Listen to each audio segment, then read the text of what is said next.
Herkese merhabalar. Irmak Örgü İşleri YouTube kanalıma hoş geldiniz. Sevimli Ayıcık'tan AirPods kulaklık yapımını sizlerle paylaşacağım. Görünümü çok sevimli, çok tatlı, yumuşacık. Sevdiklerimize hediye edebiliriz. Satış yapıyorsak çok popüler bir model. Çocukların seveceği, sevineceği, oyuncak olarak da kullanabileceği bir model. Modelimizde ellerine çıt çıt diktim.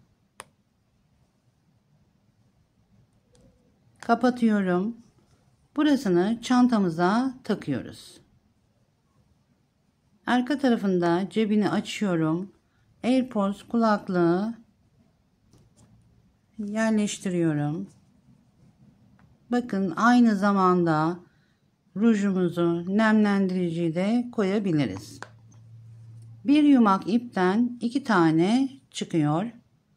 Tüylü iplerle çok güzel oluyor. Her türlü iple de yapabiliriz. Aynı zamanda şöyle farklı iplerle de yaptım. Çok güzel oldu.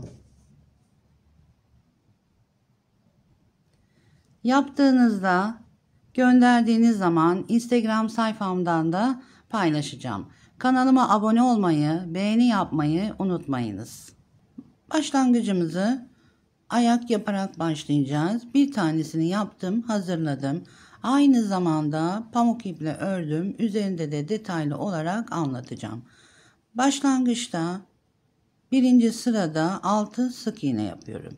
İkinci sırada her bir boşluğa ikişer tane sık iğne yaparak sayımız 12 oluyor. Üçüncü ve dördüncü sırada 12 sayısıyla ayağı tamamlıyorum. Bir tane zincir çektim, sabitledim. 1 2 zinciri çok sık çekmeyelim. Birinci zincirde parmağımla dokunuyorum. Boşluğunu hissediyorum. Bakın. Boşluğu. Birinci zincirin içerisine 6 tane sık iğne yapıyorum. 1 2 elimle de tutuyorum. 3 4 5 aynı boşluğa 6 tane sık iğne yaptım. Bakın. Aslında şöyle dokunduğumuzda boşlukları net bir şekilde görüyoruz. Bakın 1 2 3 4 5 6. Başlangıç noktasında sık iğnenin tepe noktasına batırıyorum. Bakın. İlmek kaydırıyorum. Bir zincir çekerek ikinci sıraya geçtim. Burada da işaretle belirleyelim. Başlangıç noktamızı. Hemen dip noktasındaki boşluğa bir sık iğne. Aynı boşluğa bir kez daha sık iğne 2 tane oldu.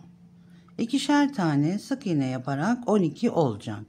2 yaptım. Yanındaki boşluğa sayarak ilerleyelim. 3 4 5 6 7 8 9 10 son boşluğa batırıyorum. 11 12 ilmek belirleyiciyi çıkartıyorum. Başlangıç noktasına batırıyorum. İlmek kaydırıyorum. Bir zincir çekerek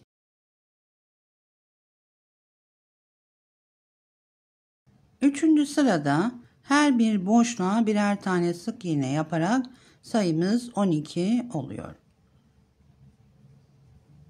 1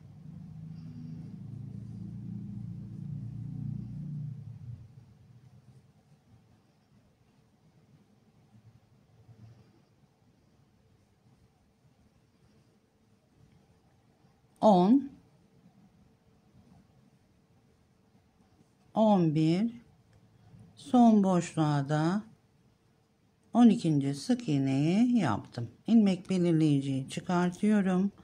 Başlangıç noktasında ilmek kaydırıp 4. sıraya çıkarak bir zincir çektim.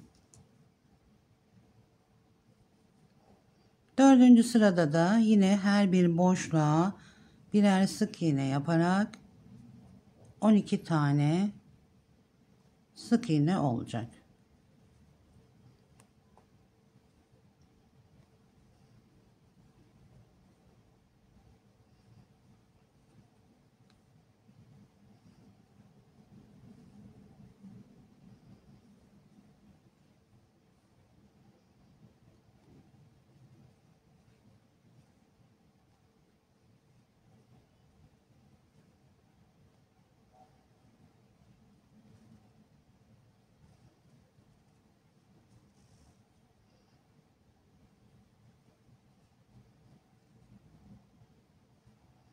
12.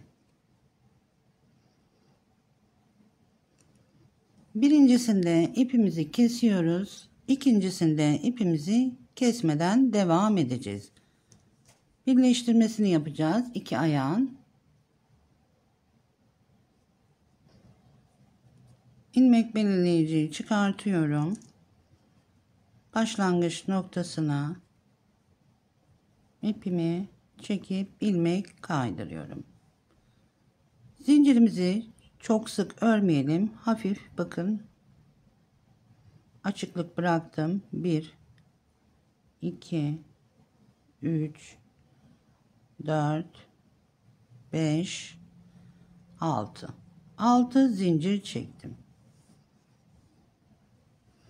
Herhangi bir boşluğundan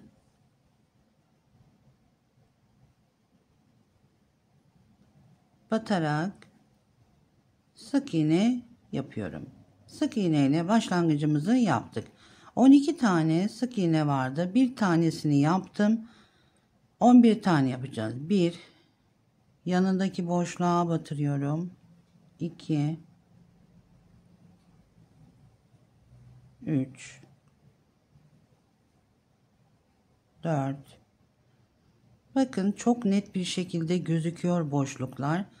Şöyle elimizde de tuttuğumuzda bakın 5, 6, 7, 5, 6, 7,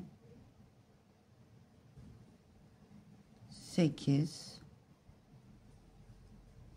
9, 10,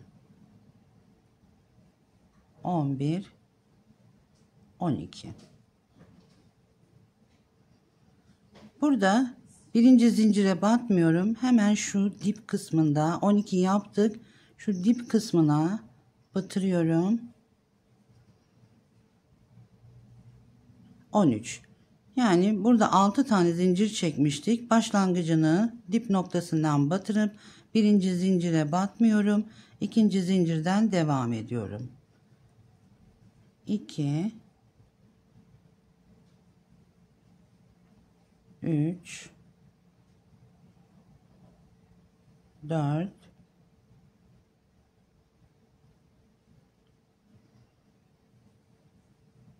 5 ve 6. 6 zincire 6 sık iğne yaptım. Burada hemen dip kısmına batırıyorum. Bakın. Bir sık iğne. 12 tane yaparak öbür tarafa gelelim. 12 sık iğne yaptım. Dönüşte de yine birinci zincire batmıyorum. Hemen yanındaki şu dip boşluğuna bir sık iğne. Ve burada da ilk zincire batmıyorum. İkinci zincirden devam ediyorum. 2, 3, 4, 5 ve Son zincirin içerisine de 6 tane sık iğne yaptım. Toplamında 36 sık iğne oldu. Bakın tam bittiği boşluğa ilmek kaydırıyorum. Bir zincir çektim. Burası bizim başlangıç noktamız. 5. sıra bitti. 6. sırada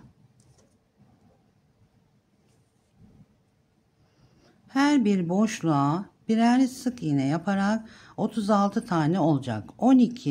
12 sık iğne vardı. 6 gidişte, 6 da dönüşte 12 tane. Toplamında 36 tane oluyor. Sayarak ilerleyelim. Bir zincir çektim. Hemen çektiğim zincirin dip noktasına bir sık iğne yaparak başlangıcımı yaptım. 1, yanındaki boşluğa 2, 3,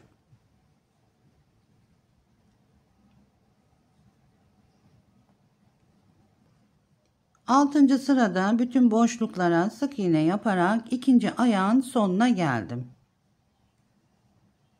29, 30'uncusu bakın tam dip noktasına denk geliyor. 30, yanındaki boşluğa 31, sayarak ilerleyelim. 32, 33, 34, 35, 36. İlmek belirleyiciyi çıkarttım. Başlangıç noktasına batırıyorum. İlmek kaydırıyorum. 7. sıranın başlangıcında 1, 2 zincir çektim. 7. sırada ikili trabzanla devam ediyoruz. Tığıma doluyorum. Zincir çektiğim noktanın aynı boşluğa ikili trabzan yaptım. Bütün boşluklara ikili trabzan yaparak 36 tane trabzan olacak. 2,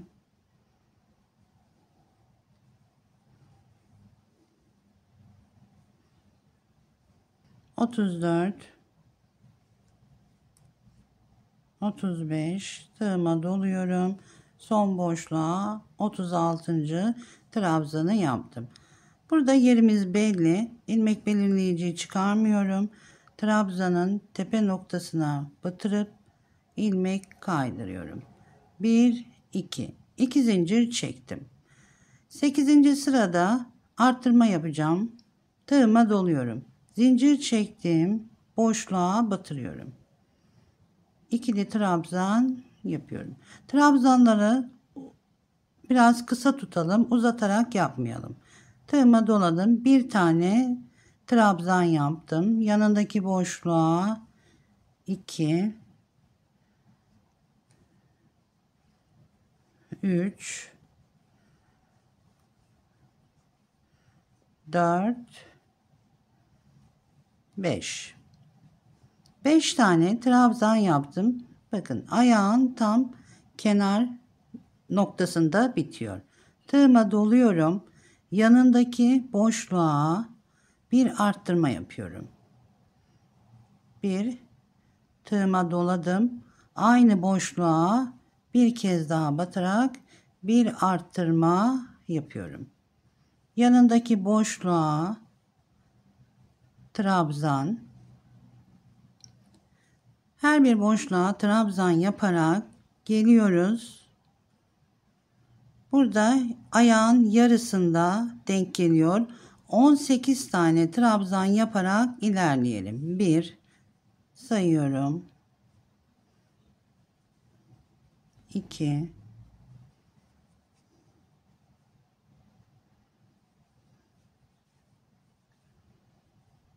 16,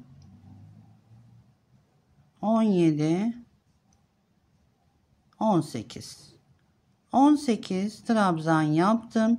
Bakın ayağın kenarına denk geliyor. Tığıma doluyorum. Yanındaki boşluğa trabzanları uzatmadan kısa alarak bir battım. Aynı boşluğa bir kez daha trabzan yaparak bir arttırma yaptım. Tığıma doluyorum. Geriye 11 tane trabzan kalıyor. Yanındaki boşluğa 1 2 8 9 10 11. Bakın başlangıç noktamız. Trabzanın tepe noktasına batırıyorum. İlmek kaydırıyorum. 1 2 zincir çektim. 9. sıramızın başlangıcını yaptım. Tığıma doluyorum. Zincir çektim. Boşluğa batırıyorum. 2 arttırma yapmıştık. 9. sırada sayımız 38 oluyor. Yanındaki boşluğa trabzan.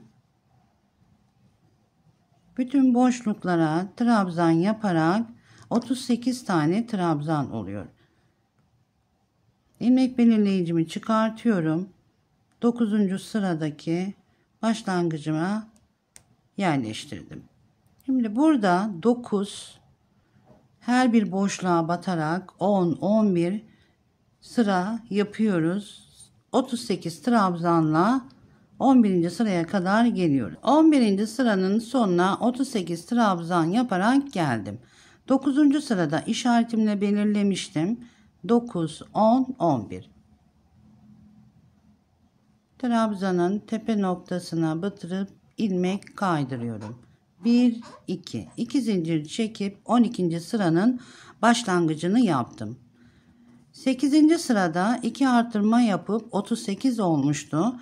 12. sırada da 2 eksiltme yaparak sayımız 36 olacak. Tığıma doluyorum. Zincir çektiğim boşluğa 1, yanındaki boşluğa 2, 3,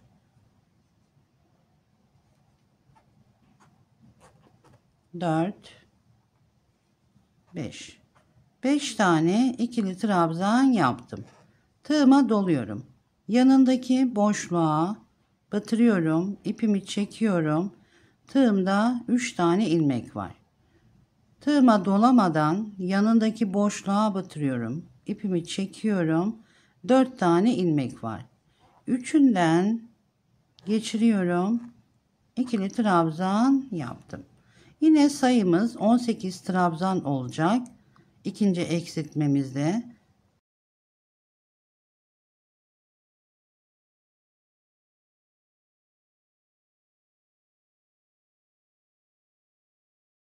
...18 trabzan yaptım. Tığıma doluyorum.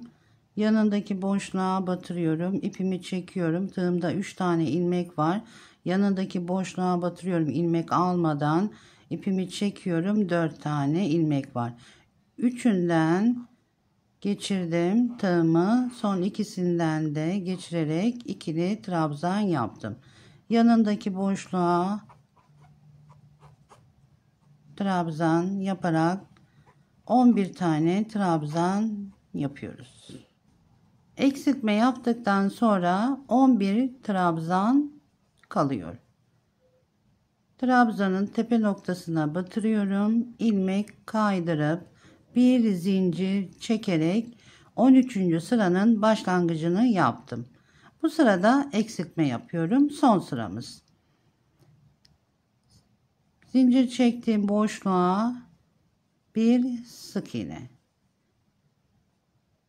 Yanındaki boşluğa bir sık iğne.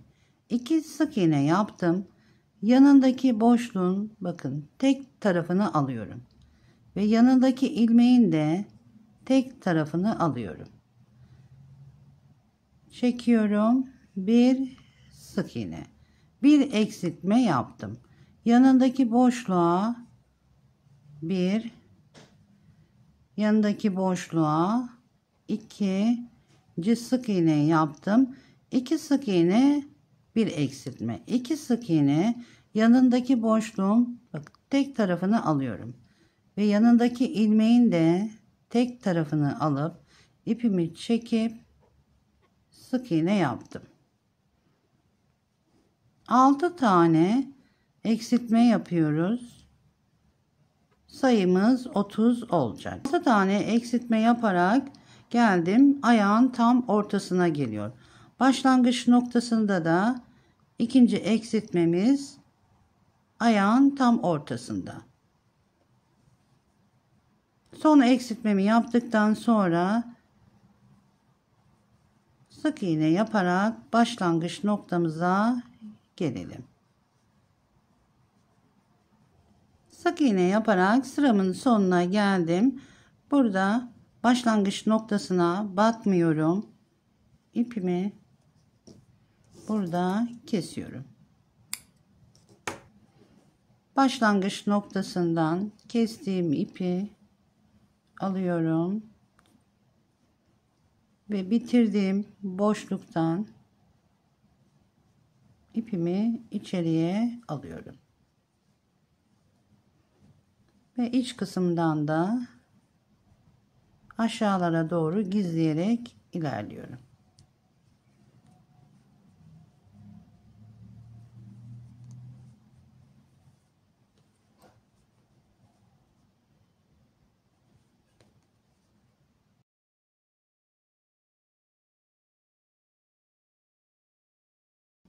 ...13 sıra 30 sık iğne ile gövde bitti. Çok tatlı, çok güzel oldu. Yumuşacık. Pamuk iple ördüğümü de üstüne yerleştiriyorum. Hemen hemen aynı oldu. Burada oyuncak yapmak istersek ipimizi kesmiyoruz. Kesmeden devam edeceğiz. Kulaklığı yerleştireceğimiz cebi. Şimdi burada ön tarafı, burası başlangıç yaptığımız, bakın hiçbir şekilde belli olmuyor. Şöyle elimle başladığımız yer, bu tarafından cebini yapacağım. Şimdi burada ayakların tam ortalıyorum. Bakın ayağın tam ortasından şöyle belirliyorum. İşaretimi yerleştiriyorum. Buradan itibaren sayıyorum. Bunu saymıyorum. Yanındaki boşluktan itibaren 1, 2, 3, 4, 5, 6, 7, 8, 9, 10. 11. boşluğa işaretimle belirliyorum. Ortada 10 tane sık iğne oluyor. Gerisinde de 20 sık iğne ayırıyorum. Toplamında 30. Başlangıcımı yapacağım. İpimi aldım. İşaretimin olduğu yerden elimle tutuyorum. Tığımı içine yerleştiriyorum. Biraz pay bırakıyorum. İpimi çekip bir zincir çektim. 12 zincir çekiyoruz. Bir çektim. 2 zincirleri çok sık çekmeyelim. 3 4 5 6 7 8 9 10 11 12 12 zincir çektim. Öbür işaretin olduğu boşluktan sık iğne ile başlangıcımı yapıyorum. Kulaklığımızı da koyacağımız cebi oluyor.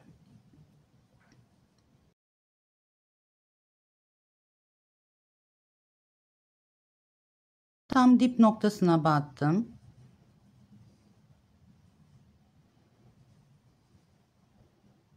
On dördüncü sırada 12 zincir çekip 20 tane sık iğne yaptım. Zincirin başlangıç noktasına geldim. İlk zincirin içerisine batmıyorum. Hemen dip kısmındaki boşluğa batarak sık iğne yaptım. Birinci zincirin başlangıcı. İkinci zincirden başlıyorum.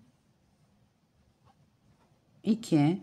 Zincirin tam ortasına batarak sık iğne yapıyoruz. 3, 4, 5,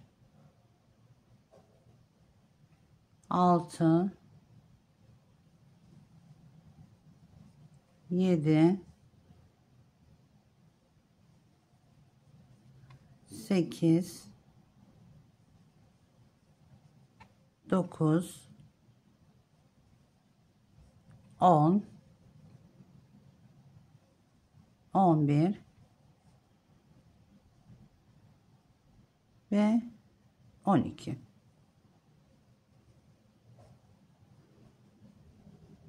Tam dip kısmına batırıyorum. İpimi çekiyorum, kaydırıyorum. Bir zincir çekerek 15.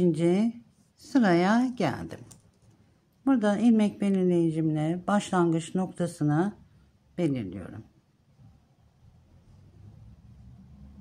Zincir çektim. Hemen dip noktasına batırıyorum. Bir sık iğne. Yanındaki boşluğa bir sık iğne. Bütün boşluklara sık iğne yaparak 32 tane sık iğne olacak. 15. sıranın sonunda 31, 32 sık iğne oldu. Başlangıç noktamız, işaretimi çıkarmıyorum. Başlangıç noktasına batırıp ilmek kaydırıyorum. Bir zincir çektim. 16. sıranın başlangıcını yaptım. Aynı boşluğa bir kez daha sık iğne yapıyorum. 16. sırada arttırma yapıyorum. Bir tane yaptım. Yanındaki boşluğa bir tane daha sık iğne yapıyorum. 2 sık iğne yaptıktan sonra yanındaki boşluğa aynı boşluğa bir kez daha sık iğne yaparak bir arttırma yaptım. Ayağın kenar kısmına geliyor. 11 tane sık iğne yaparak öbür ayağın kenarına kadar ilerleyelim.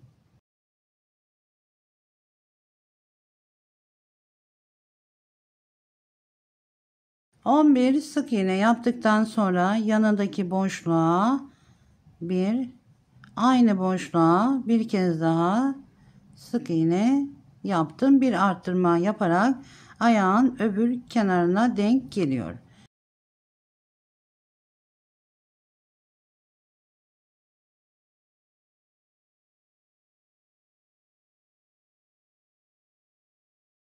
İki tane arttırma yaparak 16. sıramızın sonunda sayımız 34 oldu. 17. sıranın başlangıcını yapıyorum. İlmek belirleyicimin olduğu yerden ilmek kaydırdım. Bir zincir çekerek 17. sıraya yükseldim. Aynı dip boşluğuna bir sık iğne yaptım. Yanındaki boşluğa 2, yanındaki boşluğa 3 tane sık iğne yaptım. Yanındaki boşluğa aynı boşluğa bir kez daha sık iğne yaparak bir arttırma yaptım. Burada da 14 sık iğne öreceğiz. 15. sık iğnede arttırma yapıyorum. 14 sık iğne yaptım. 15. boşluğa bir kez daha arttırma yapıyorum. Bakın burada da ayağın ortasına geliyor. Sık iğne yaparak sıramızı tamamlayalım. İkinci arttırmadan sonra da 14 sık iğne yaparak başlangıç noktasına geldim. 17. sıranın sonunda sık iğne sayısı 36 oluyor. Başlangıç noktasına batırıyorum. Bakın, ilmeğimin işaretlediğim nokta. 1 2 zincir çektim. 18. sıranın başlangıcını yaptım. İkili trabzanla devam ediyoruz. Zincir çektim, boşluğa ilmek alıyorum. Aynı boşluğa ikili trabzan yapıyorum. Tığıma doluyorum. Yanındaki boşluğa ikili trabzan. 36 tane trabzan yaparak sıramızı tamamlayalım. Başlangıç noktasına ilmek kaydırıyorum. Bir tane sık iğne yaptım. 19. sıranın başlangıcını dip noktasına bir sık iğne yaparak başlangıcımı yaptım. Yanındaki boşluğa bir sık iğne. 2 sık iğneden sonra yanındaki ilmeğin tekini alıyorum. Yanındaki ilmeğin tekini alıyorum. Bakın, net bir şekilde gözüküyor. Bir eksiltme yaparak sık iğne yaptım. Yanındaki boşluğa bir sık iğne. Yanındaki boşluğa bir sık iğne. Yanındaki boşluğun tek kanadını alıyorum. Onun yanındaki boşluğun da tek tarafını alıyorum. Bir tane eksiltme yaparak sık iğne yaptım. 2 sık iğne, bir eksiltme, 2 sık iğne, bir eksiltme, 6 tane eksiltme yaparak devamında sık iğne ile tamamlayalım. 6 eksiltme yaptıktan sonra 12 sık iğne yaparak başlangıç noktasında ilmek kaydırıyorum. 20. sırada bir zincir çekerek yükseldim. Bu sırada 3 tek bir eksiltme yapıyorum. Dip noktasına batırıyorum. 1. Yanındaki boşluğa sık iğne, yanındaki boşluğa sık iğne. 3 sık iğneden sonra yanındaki ilmeğin tekini alıyorum. Yanındaki ilmeğinle tek tarafını alarak bir eksiltme yaparak sık iğne yaptım. 1 2 3 tekini alıyorum. Tekini alıp bir eksiltme yaparak sık iğne yapıp sıranın sonunda 24 tane oluyor. Başlangıç noktasına ilmek kaydırarak bir zincir çekerek 21. sıradayız.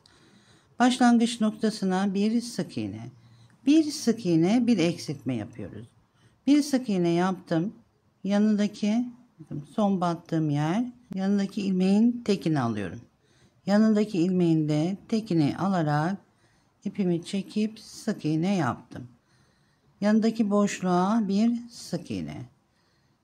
Yanındaki ilmeğin tekini. Yanındaki ilmeğin tek tarafını alarak sık iğne yaparak sıramızı tamamlıyoruz.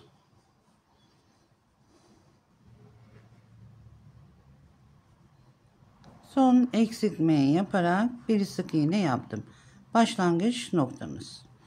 Burada ipimi kesiyorum.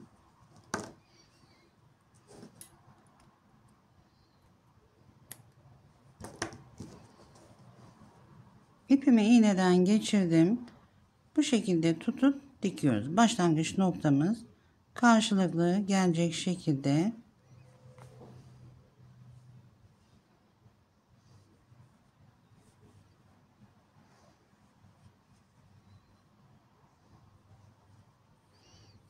tekrardan geçiş yapıyorum. Bu tarafa dikmedik. Bu tarafa döndüm.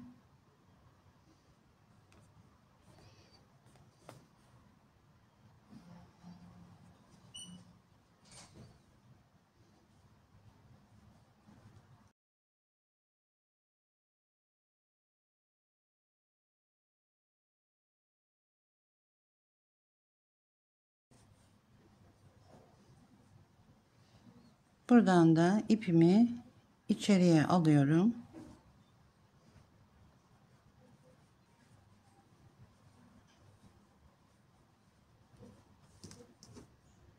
Tığımın yardımıyla da alt taraflara inerek gizliyorum.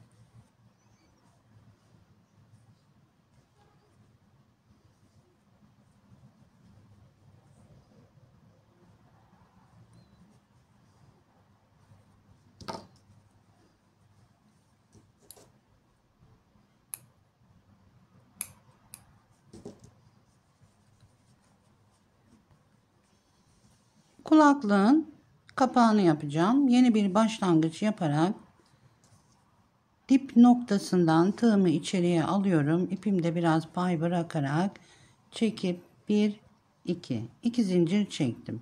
Tığıma dolayıp aynı boşluğa ikili trabzan, yanındaki boşluğa ipimi de gizleyerek yürütüyorum. 12 zincir çekmiştik.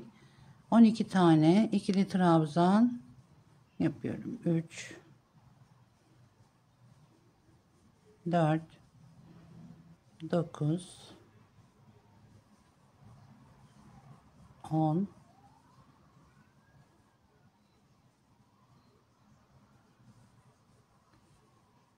11 ve son boşluğa 12. trabzanı yaptım. 1 2 zincir çektim, çeviriyorum, dip kısmına batmıyorum, ilmek alıyorum, yanındaki boşluğa ikili trabzan. Burada da ipimi keseyim, kısa ipimi.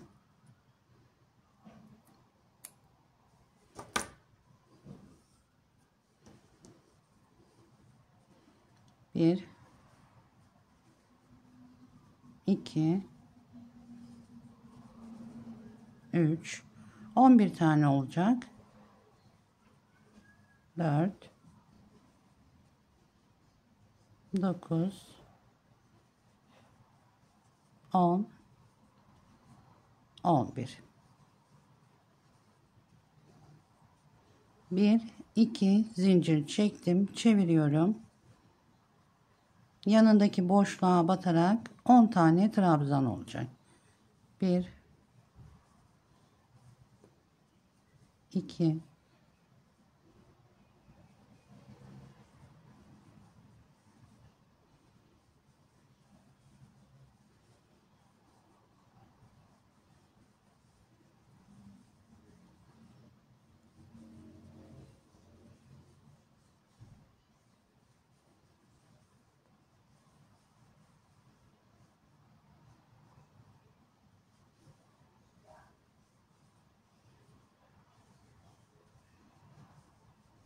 9, son boşluğa batırıp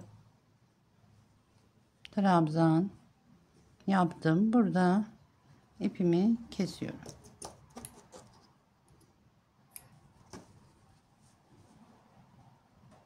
Kolunu yapıyorum. Bir tane zincir çekip kilitliyorum. 15 adet zincir çekeceğim. Zincirlerimi de çok sık örmüyorum. 1 2 3 4 5 6 7 8 9 10 11 12 13 14 15. 14. zincirin içerisine bir sık iğne, yanındaki zincirin içerisine sık iğne, 14 tane sık iğne olacak. 13, son zincirin içerisine de 14. sık iğneyi yaptım. Bir zincir çekiyorum, çeviriyorum, dip boşluğuna sık iğne, yanındaki boşluğa sık iğne, 14 sık iğne ile 4 sıra yapıp gelelim. Bir zincir çekerek çeviriyoruz.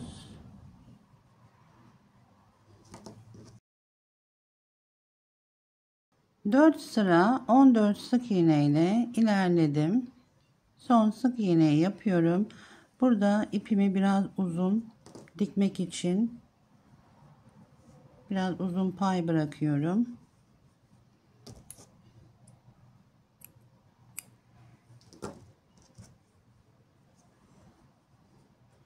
Kulağı için bir zincir çekip sabitliyorum.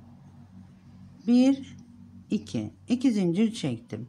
Birinci zincirin içerisine 6 tane sık iğne yapıyorum. 1 2 3 4 5 6. Bir zincir çektim. Çeviriyorum. Yanındaki boşluğa bir tane sık iğne. İlmek alıyorum. Yanındaki boşluğa ikili trabzan. 4 tane ikili trabzan yapıyorum. 2 yanındaki boşluğa 3 ve yanındaki boşluğa 4 ikili trabzan yaptım. Son boşluğa da sık iğne yapıyorum. Başlangıçta bir sık iğne, 4 tane ikili trabzan ve sık iğne ile bitirip burada dikmek için pay bırakıyorum.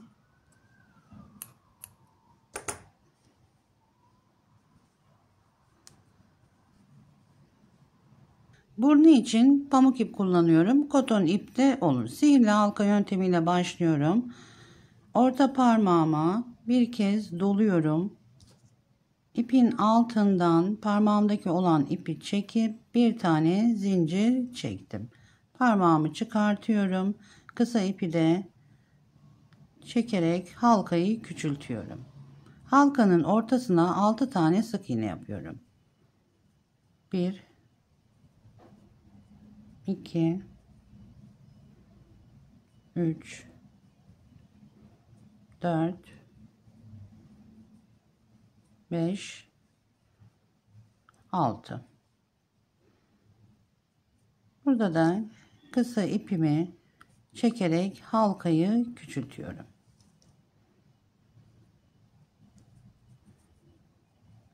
Başlangıç noktasındaki sık iğnenin tepe noktasından ipimi çekip kaydırıyorum. Bir zincir çektim. Dip noktasına aynı boşluğa bir kez daha sık iğne yaparak 2 tane sık iğne oldu. Her bir boşluğa ikişer tane sık iğne yaparak sayımız 12 oluyor. 4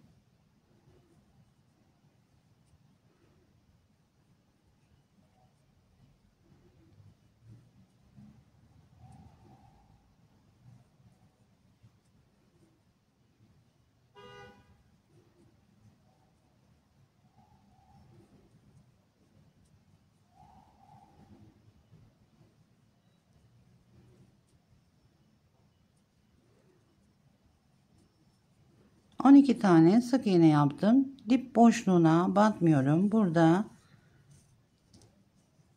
ipimi uzun bırakarak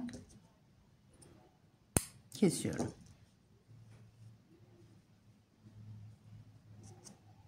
Kısa ipimi de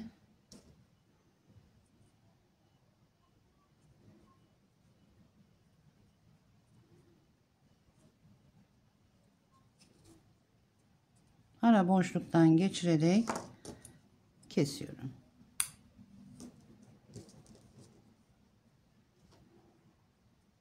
İpimi iğneden geçirdim.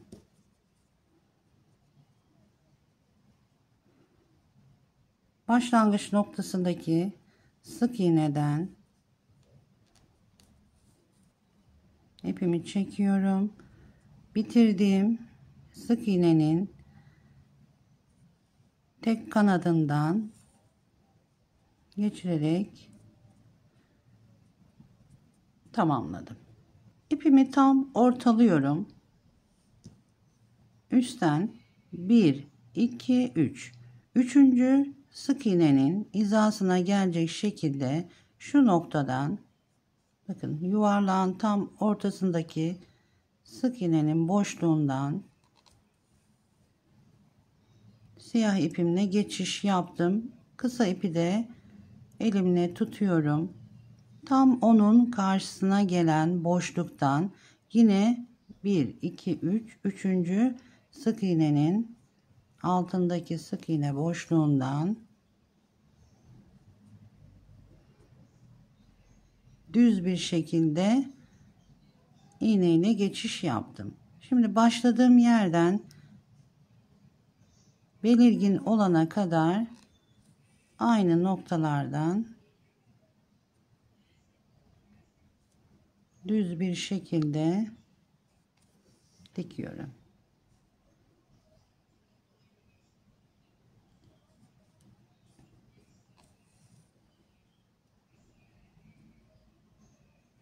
Üç kere geçiş yaptım. Bir kez daha yapıyorum. İpimiz daha ince ise kendimize göre belirleyerek tamamlıyoruz. Şimdi bunun tam orta noktasından, bakın, orta noktası şurası. Boşluktan ayırıyorum. Son sık iğneyi ayırıyorum. Oralardan da birleştirip dikeceğiz. Tam ipin altından şöyle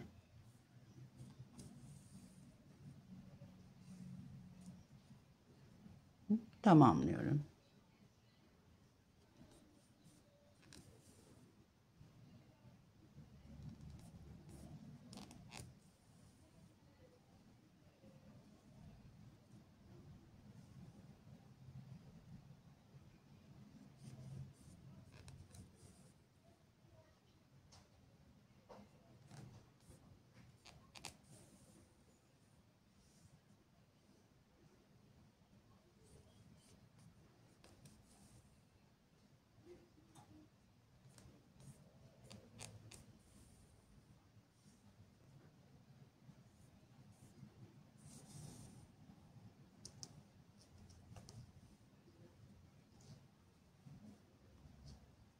Bir düğüm atıyorum. Bir kez daha atarak sağlamlaştırıyorum.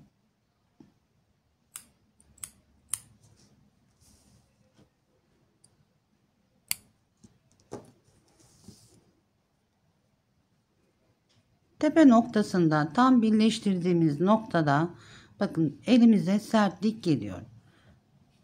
Kulak yerini buradan ayarlıyorum. Tam ortasında bir parmak boşluğu bırakıyorum.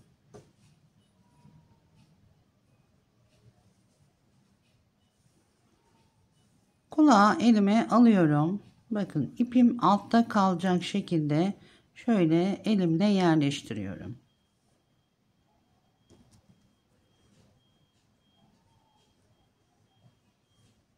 Bakın tam ikisini alarak iğneyi içerisinden geçirdim, dışarıya aldım. Şöyle elimle sabitledim. Kulağın içerisinden ipimi aldım ve tekrar ikisini birleştirerek kafanın içerisinden alıyorum ve sabitliyorum. Yine kulağın içerisinden iğnemi geçirdim.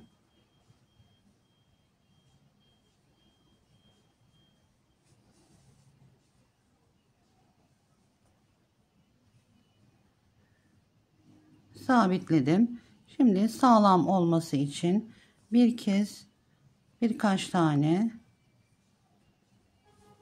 tekrarından dikerek bitiriyorum.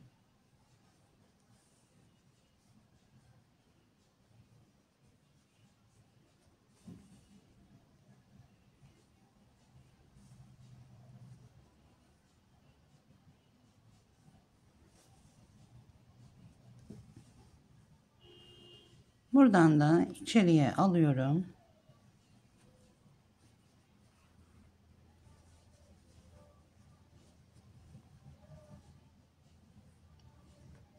Gizleyerek aşağıya doğru inerek yürütüyorum. Gözleri için şu noktadan gözlerini yapacağım. Şöyle yine ortadan parmağımı alıyorum. Geliyorum. Bakın başlangıçlarından itibaren şöyle ve öbür kulağında başlangıcı şurası. Bakın şu 1, 2, 3, 4. 4 tane ilmek ayırıyorum. Şurada 5 ve 6.'sının bakın çapraz geliyor. Gözünü şurada yapıyorum. 5 ile 6. ilmeğin arasına.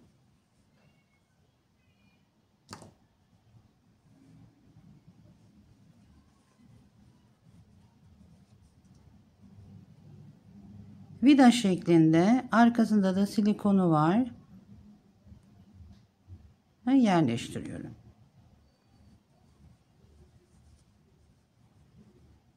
İkincisinde yine aynı şekilde 1, 2, 3, 4, 5 ile 6.'sının hizası.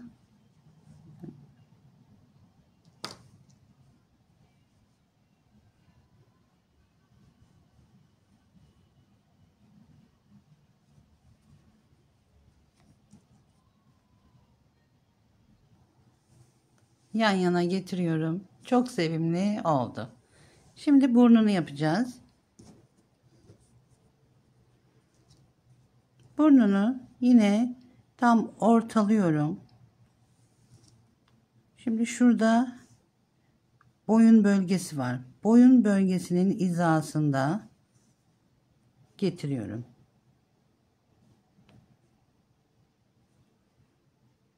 Tam elimle yerleştiriyorum.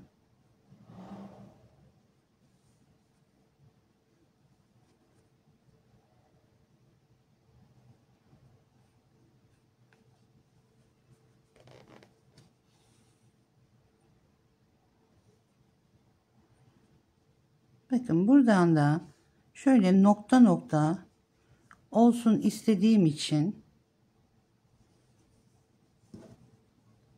şu ilmeklerin arasından iğneyi çıkartıyorum.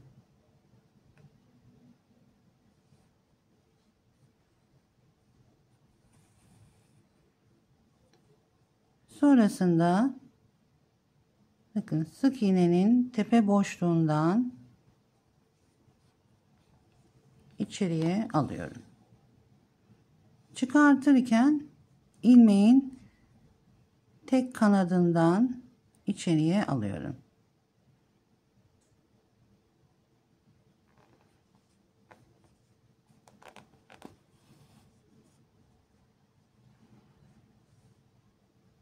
Sık iğnenin tepe boşluğundan içeriye aldım. Bakın bu şekilde dikiyoruz. Kolunu dikeceğim. Şimdi şöyle ikiye katlıyorum. Tam ortasından iğneyle geçiş yapıyorum. Önü de toplamış olacağım. Karşılıklı ilmeklerden dikerek birleştiriyorum.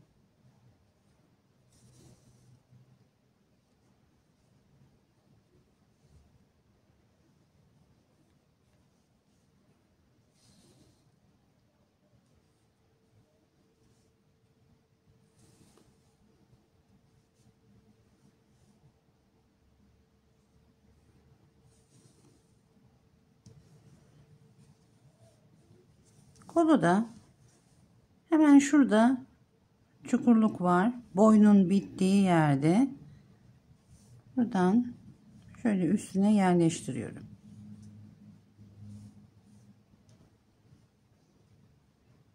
Elimle tutuyorum.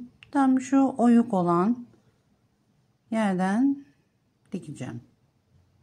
İkisini katlıyorum. Bakın, ikisinin içerisinden geçiriyorum.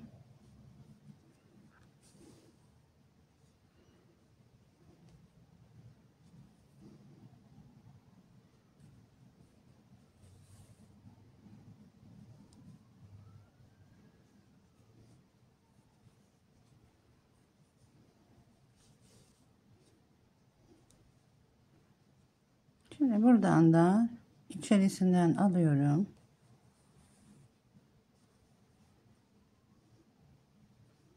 Sağlamlaştırarak dikiyoruz. Kolun ortasından aldım.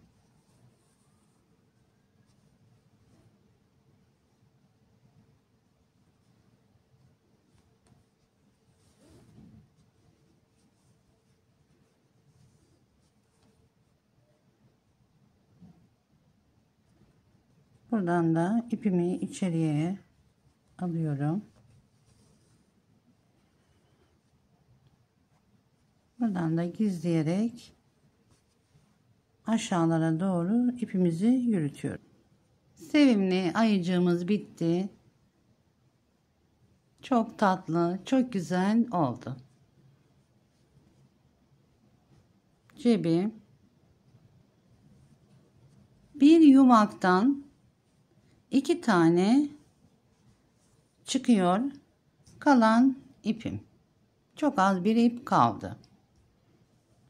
Sonrasında şöyle çıt çıtların birini elin üstüne, birini de elin altına gelecek şekilde dikip sabitliyoruz. Sağlam bir şekilde dikelim. Cebinde de yine aynı şekilde dikiyoruz. Kulaklığı içerisine yerleştiriyorum. Aynı zamanda ruj, nemlendirici de koyabiliriz.